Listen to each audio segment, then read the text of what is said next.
अल्लाह जानता है बदमाश होंगे थे आबद रजा दे किरे इन्हीं को 10-12 बस्सियां होंगी। तो नहीं रहा मैं पूछना चाहता हूँ अपने भाई से जो ये कहता है कि ये पागल है, ये हमारा नाम बेचता है। मैं तुम्हारा नाम बेचता, मैं FBI की कह दूं मैं ना काट काटता, मैं सजाए मौत की कोठरियों में ना जाता। शर्म करो, मैं पागल ना होता तो आज तुम 20 किले में महफूज ना होते। बहुत बड़ी दुश्मनी की सुलह होती है, लेकिन वो दुश्मनी किसी और के घर से अपने ही घर में आ जाती है। चौधरी आबद रजा का अपने भाइयों से इख्तलाफ पैदा होता है और वो इख्तलाफ दुश्मनी में बदल जाता है। 2 भाई एक तरफ और 4 भाई एक तरफ होते हैं, जिनमें नुमाया चौधरी आबद रजा और चौधरी नईम रजा दोनों भाई एक दूसरे पर लफ्जी गोलाबारी तो करते रहते हैं, लेकिन फिर एक दिन कोटला के बाजार में दोनों का आमना सामना होता है।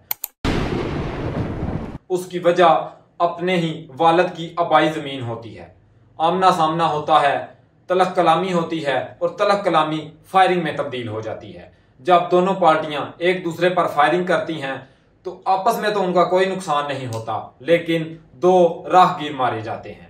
खैर, वक्त गुजरता रहता है और दोनों फरीक एक दूसरे पर हमला आवर होते रहते हैं। फिर दिन आता है 16 जनवरी 2023 का, जब चौधरी नईम रजा अपने ही इत्तेहादी चौधरी मूसा लाई का कोटला में पत्थरों से इस्तकबाल करते हैं। जी हाँ, वही नईम रजा जो कभी कहते थे कि मेरा जीना और मरना चौधरी बरादरान के साथ है। वाकया कुछ यूं हुआ कि चौधरी मूसा इलाही कोटला में एक अस्पताल का इफ्तिताह करने आते हैं।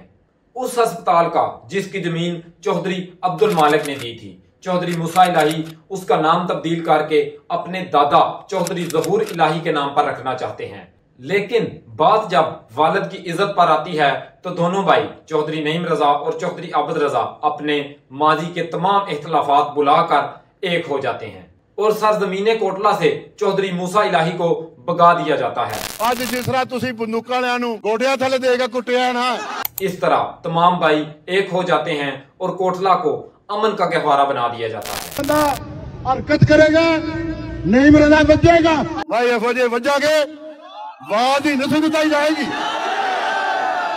लेकिन तमाम भाइयों का सियासी इख्तलाफ अपनी जगह पर रहता है। फिर इलेक्शन आता है 2024 का, जब 3 भाई एक दूसरे के मद्दे मुकाबले इलेक्शन लड़ते हैं।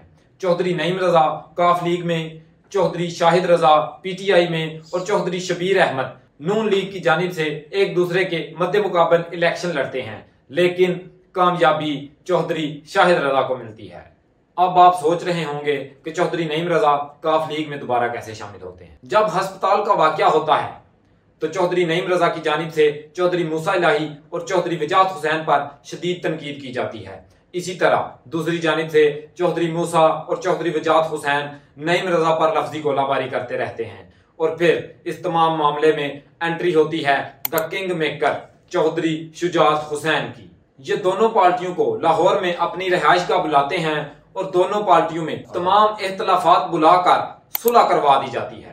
इनकी तो सुलह हो जाती है, लेकिन चौधरी शाहिद रजा डट जाते हैं और वो अपने भाई नईम रजा से अपनी राहें जुदा कर लेते हैं और पाकिस्तान तहरीक इंसाफ में शमूलियत इख्तियार कर लेते हैं। इस तरह तीनों भाई एक दूसरे के मद्दे मुकाबिल आते हैं। इस तरह कोटला अमन का गहवारा बन जाता है।